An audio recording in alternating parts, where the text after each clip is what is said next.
My self doctor Dharmendra Tiwari.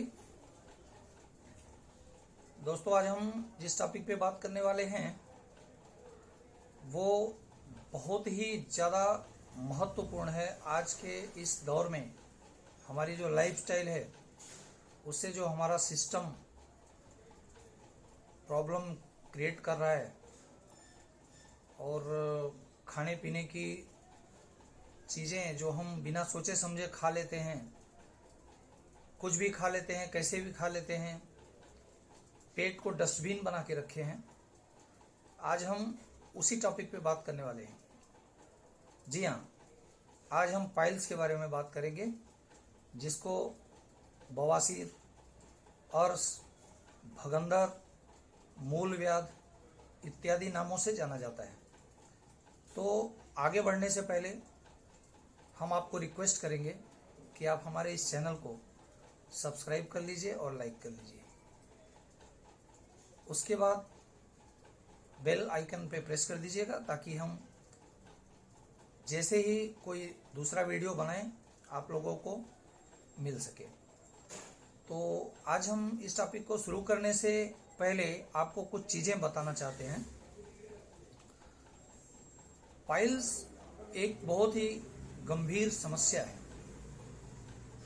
Piles दो तरह के होते हैं,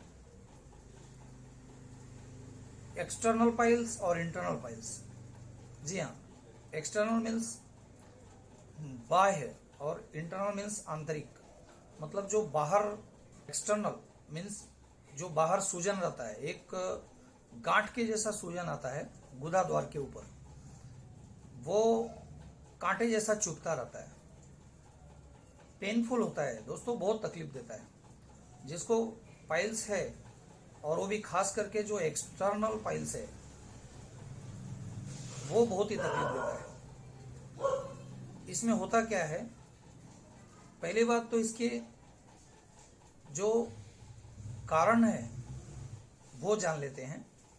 बहुत दिनों तक इनडाइजेशन का होना, जिसको हम साधारण भाषा में बोलते हैं अग्निमांद्य, पाचन क्रिया डिस्टर्ब हो जाना, पाचन क्रिया प्रभावित हो जाना, कुछ कारणों से, कुछ महत्वपूर्ण फैक्टर्स की वजह से ऐसा होता है। जैसे हम अपने खाने में ज़्यादा करके तैलीय चीज़ें खाना शुरू कर देते हैं,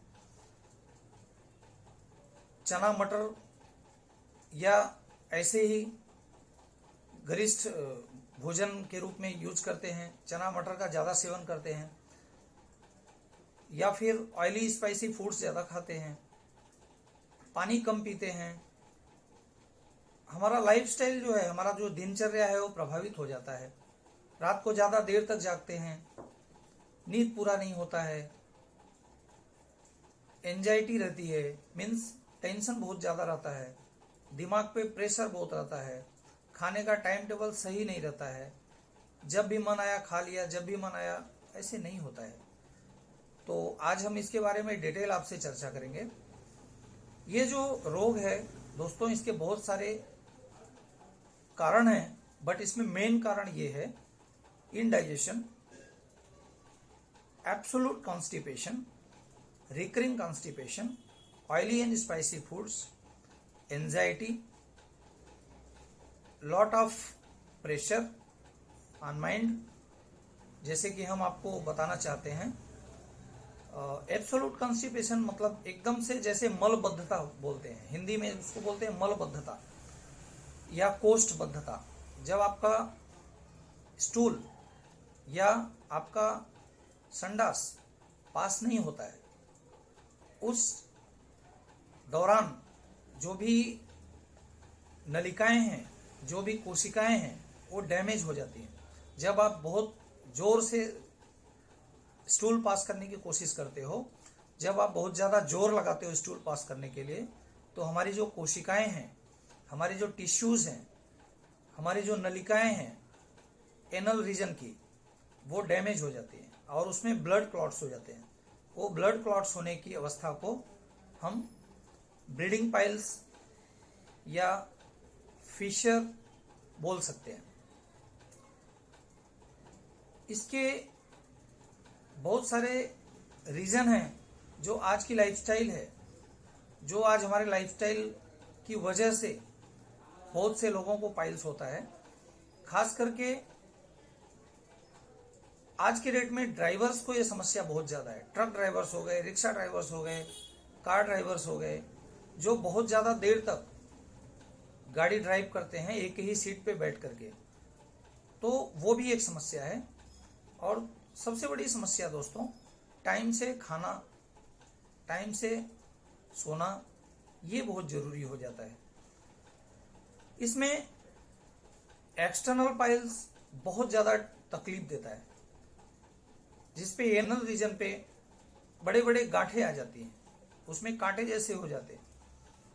और इंटरनल पाइल्स उतना तकलीफ नहीं देता है जितना एक्सटर्नल पाइल्स देता है।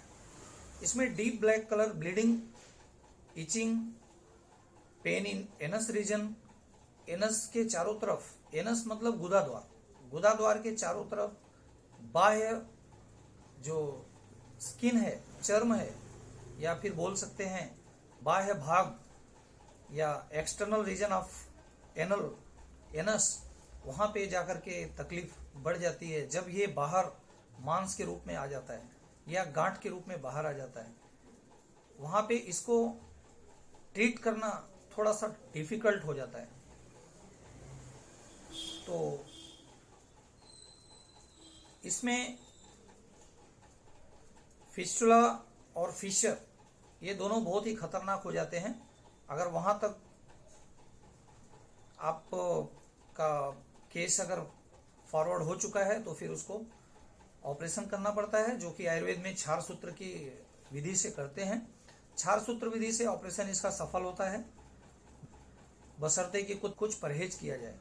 जैसे ज़्यादा मसालेदार खाना नहीं खाना है, आपको कड़ धान्य का सेवन नहीं करना है, जैसे चना मटर, बेसन नहीं खाना है, मैदा नहीं खाना है, तैलीय चीज़ें आपको नहीं खानी है, तली भुली चीज़ें जो भी है नहीं खाना है, नॉनवेज बिल्कुल नहीं छूना है। नॉनवेज में आपको अगर खाना है तो सिर्फ अंडा खा सकते हैं और बाकी कुछ भी नहीं खाना है, वो भी बॉयल्ड एग खा सकते हैं।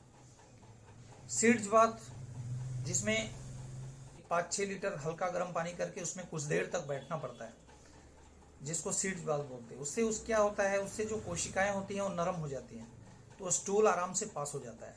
गुदा द्वार की जो कोशिकाएं हैं वो संकुचित हो जाती हैं, यानी सिकुड़ जाती हैं, जो बाद में सीड्स बात करने की वजह से वो थोड़ी सी फैल जाती हैं। तो आप जब स्टूल करते हैं तो एकदम आसानी से स्टूल पास हो जाता है।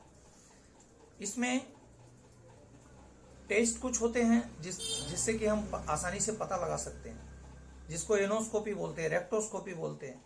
स्टूल टेस्ट होता है, सीबीसी का रिपोर्ट कर सकते हैं। अब हम आपको ये बताएंगे कि आप अपने घर में क्या खाएं, आपके घरेलू चीजों से कैसे पाइल्स का इलाज कर सकते हैं। ग्रेड 1 में आप अपने देखिए, पाइल्स की जो अवस्थाएं हैं वो तीन स्टेज में होती हैं, grade 1, grade 2 and grade 3। Grade 1 में आप खुद से अपना इलाज कर सकते हैं, ग्रेड 2 में आपको डॉक्टर्स की जरूरत पड़ती है, और ग्रेड 3 में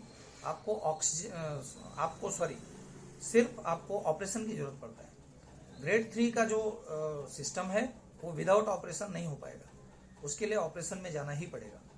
अब ग्रेड 1 में जो चीजें हैं, जो आप अपने जिसको हम बोलते हैं prevention is better than cure, यानी बीमारी आई है या आने से पहले ही उसको हम अपनी लाइफस्टाइल चेंज करके, अपनी दिनचर्या बदल के, अपने खाने पीने का तरीका बदल के हम उसको कैसे कंट्रोल कर सकते हैं। तो हम आपको आज घरेलू चीज़ों से पाइल्स को कैसे कंट्रोल कर सकते हैं या कैसे क्योर कर सकते हैं, उसके बारे में आपको बताएंगे। सबसे पहले दोस्तों, खूनी बवासीर, ब्लीडिंग पाइल्स की बात करता हूं। ब्लीडिंग पाइल्स में बवासीर साधारण तौर पे दो तरह का होता है, जो आम भाषा में बोलते हैं। अभी तक तो मैंने आपको जो बताया वो हमारी डॉक्टरी लैंग्वेज थी, लेकिन अब हम आसान भाषा में आपको बताते हैं। एक होती है खूनी बवासीर, एक होता है बादी बवासीर। खूनी बवासीर बहुत ज़्यादा तकलीफ देता है। इसमें जब आप संडास करते हैं, जब आप स्टूल पास करते हैं, तो उसमें स्टूल के साथ साथ या तो ड्रॉप करके ब्लड आता है, या तो स्ट्रिप में आता है, यानी पट्टी में आता है। स्टूल के साथ ही ब्लीडिंग होता है। स्टूल हो जाने के बाद ब्लीडिंग एकाएक ऐसा 10-12 ड्रॉप गिरता है। कभी कभी तो ऐसी स्थिति आ जाती है जब पिचकारी जैसा ब्लड आता है बाहर। तो इसमें क्या करना है, सबसे पहले आपको फाइबर रिच डाइट लेना है। फाइबर रिच डाइट का मतलब होता है ऐसा खाना खाइए, ऐसा सब्जी खाइए, ऐसा फल खाइए जिसमें फाइबर्स ज़्यादा हो। फाइबर्स मतलब रेशेदार सब्जी, रेशेदार फल, रेशेदार अंकुरित अनाज, ये सब सेवन कर सकते हैं आप। इस रेशेदार सब्जी, फल, अनाज ये सब खाने से क्या होगा, इससे आपका पहला तो डाइजेशन क्लियर रहेगा। आपका डाइजेशन क्लियर रहेगा तो आपको पाइल्स की समस्या ऑटोमेटिक सॉल्व हो जाएगी। दूसरी बात, आपको लिक्विड डाइट्स लेना है। ज़्यादा करके आप फ्रूट जूस, खाना खाने के बाद दोपहर को छाछ पी सकते हैं, या आप हल्का गर्म सूप पी सकते हैं। उसके बाद आप अगर ऐसा देखेंगे तो ट्रेडिशनल में 1 चम्मच यष्टि मधु चूर्ण, एक चम्मच त्रिफला चूर्ण और 1 चम्मच उसमें शहद मिला करके उसको सुबह शाम गुनगुने पानी से लेना है। ये सब चीजें करने के साथ आपको ये बताना चाहेंगे कि सुबह से शाम तक कम से कम 10 से 12 ग्लास पानी आपको पीना है, जिसमें सुबह का पहला पानी ल्यूक वार्म वाटर यानी हल्का गुनगुना गर्म पानी, और शाम को सोते समय भी हल्का गर्म पानी पी के सोना है। दिन भर आपको सादा पानी पीना है, फ्रिज का पानी बिल्कुल नहीं छूना है। आपको ल्यूक वार्म वाटर 2 ग्लास सुबह और 2 ग्लास शाम को पीना है। बीच के इंटरवल में जो भी पानी पीते हैं आप सादा पानी पी सकते हैं। इसमें एक चीज ध्यान रखना है कि आपका स्टूल हार्ड नहीं होना चाहिए, नहीं तो उसी की वजह से आपकी जो टिश्यूज हैं, एनल रीजन के गुद द्वार के जो टिश्यूज हैं, ऊतक हैं, वो डैमेज हो जाएंगे, और वो जब डैमेज हो जाएंगे तो वो फिर भरने के लिए उनको टाइम लगेगा। तो आपका स्टूल हार्ड नहीं होना चाहिए, इसके लिए आपको पानी ज़्यादा पीना है। हो सके तो आप रेगुलर डाइट में फाइबर रिच डाइट लीजिए, ग्रीन वेजिटेबल्स लीजिए, ग्रीन लीफ वेजिटेबल्स स्पेशली, जैसे पालक हो गया, चौली हो गया, आपका मेथी हो गया, आपका भिंडी हो गया, करेला हो गया, कद्दू हो गया, तुरी हो गया। ये सब सब्जी आप खाने में इसको आप इस्तेमाल करिए, और आप उसके साथ में सीजनल फ्रूट्स लीजिए, फ्रूट्स जूस लीजिए, पपैया, गुआवा, आपका बनाना कैसा, बनाना आपको एकदम पका हुआ चाहिए, कच्चा बनाना नहीं खाना है, एकदम पका हुआ बनाना। पका हुआ बनाना खाने से क्या होगा, स्टूल सॉफ्ट हो जाएगा, स्टूल एकदम सॉफ्ट पास होगा। अंकुरित धान्य खाना है। अंकुरित धान्य मतलब जैसे मूंग की दाल हो गई, मटकी की दाल हो गई, मसूर की दाल हो गई, इसको आप अंकुरित करके खाना है, बिना अंकुरित का नहीं खाना है। अंकुरित हो जाए तब उसको खाइए। अंकुरित करने के लिए आपको पता होगा, आपको उसको भिगाना पड़ता है, भिगा करके कपड़े में लपेट करके उसको रखना पड़ता है। तीसरे दिन वो आपको अंकुरित होता है, या दूसरे दिन भी हो जाता है। तो वो अंकुरित अनाज आपको खाना है सुबह सुबह खाली पेट, और उसके बाद 2 ग्लास हल्का गर्म पानी गुनगुना पीना है। आपको कुछ लैक्जेटिव्स भी आपको लेने पड़ेंगे, जैसे कि मार्केट में मिलता है इसबगोल भूसी। इसबगोल की जो भूसी होती है उसमें एक क्वालिटी होती है, वो आपके स्टूल को ईजिली पास होने के क्वालिटी उसमें है। वो लेने से हल्का गर्म पानी से पीना है। एलोवेरा पी सकते हैं, एलोवेरा का जूस आज के डेट में बहुत ही अच्छा लैक्जेटिव है, इसको आप गर्म पानी से ले सकते हैं। दालचीनी ले सकते हैं, फ्रूट जूस ले सकते हैं। इनटेक ऑफ ल्यूकवार्म वाटर, जितना ज़्यादा हो सके उतना हल्का गुनगुना पानी पीजिए, नहीं तो सादा पानी पीजिए। ठंडा पानी फ्रिज का नहीं पीना है।